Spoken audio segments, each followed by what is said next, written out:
sering ngerasa uang usaha tiba-tiba habis, tapi nggak tahu kemana. Atau udah jualan terus tapi masih bingung, itu sebenarnya untung atau rugi. Padahal kita merasa udah jualan terus, tapi kok hasilnya nggak kelihatan.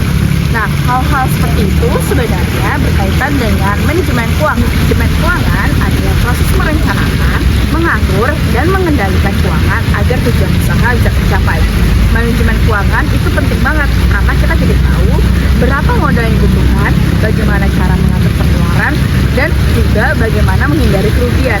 Selain itu, keuangan juga berperan dalam menjalankan usaha, mulai dari modal awal, kegiatan operasional, sampai pemasaran. Jadi, tanpa pengelolaan yang baik, usaha bisa berjalan tanpa arah dan sulit untuk berkembang. Selanjutnya, kita perlu memahami struktur biaya. Struktur biaya terdiri dari biaya tetap, biaya variabel, biaya produksi, dan biaya operasional. Biaya tetap adalah biaya yang jumlahnya tidak berubah, seperti sewa tempat. Jadi, walaupun tidak ada penjualan, biaya ini tetap harus dibayar. Sedangkan biaya variabel adalah biaya yang berubah sesuai jumlah produksi, seperti bahan baku. Kalau produksi meningkat, maka biaya ini juga ikut meningkat. Selain itu, ada biaya produksi, yaitu biaya untuk membuat produk, dan biaya operasional untuk menjalankan usaha sehari-hari. Dengan memahami struktur biaya, kita jadi tahu kemana saja uang kita digunakan dan bisa lebih mudah mengatur pengeluaran. Dari struktur biaya tadi, kita bisa menghitung HPP atau harga pokok penjualan. HPP adalah total biaya yang dikeluarkan untuk menghasilkan satu produk sampai siap dijual. Di dalam HPP, ini ada biaya bahan baku, tenaga kerja, dan biaya lainnya. HPP ini sangat penting karena menjadi dasar dalam menentukan harga jual. Kalau HPP tidak dihitung dengan benar, maka harga jual juga bisa salah dan berisiko merugikan usaha. Setelah mengetahui HPP, kita bisa menentukan harga jual. Harga jual didapat dari HPP ditambah margin keuntungan. Selain itu, ada beberapa strategi penentuan harga, seperti harga murah untuk menarik lebih banyak pembeli dan harga premium untuk menunjukkan kualitas produk.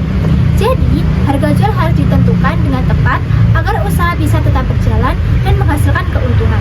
Oke, selanjutnya kita masuk ke proyeksi laba dari jika pendapatan lebih besar dari biaya, maka usaha mendapatkan laba. Namun, jika biaya lebih besar daripada pendapatan, maka usaha mengalami kerugian. Nah, dari sini kita bisa menilai apakah usaha berjalan dengan baik atau tidak, serta bisa menjadi bahan evaluasi ke depannya. Selanjutnya, selain laba rugi, ada juga arus kas. Arus kas adalah aliran uang masuk dan uang keluar dalam usaha. Contohnya, kita sudah menjual produk, tapi pembelinya belum membayar, maka itu disebut utang. Jadi, secara perhitungan kita terlihat untung, tapi uangnya belum benar-benar kita pegang.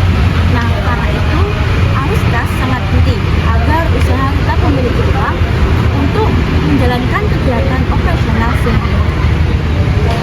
Selanjutnya, dalam perhitungan keuangan, kita juga perlu menggunakan asumsi yang rasional. Artinya, perhitungan yang kita buat harus sesuai dengan kondisi nyata, seperti harga penjualan, harga bahan, dan biaya lainnya. Dengan begitu, perencanaan keuangan menjadi lebih akurat dan tidak melesat jauh dari kenyataan.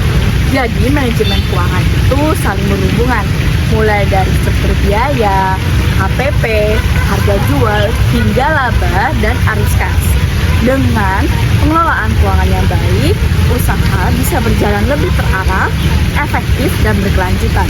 Karena keuangan yang terkelola dengan baik adalah kunci usaha yang sukses.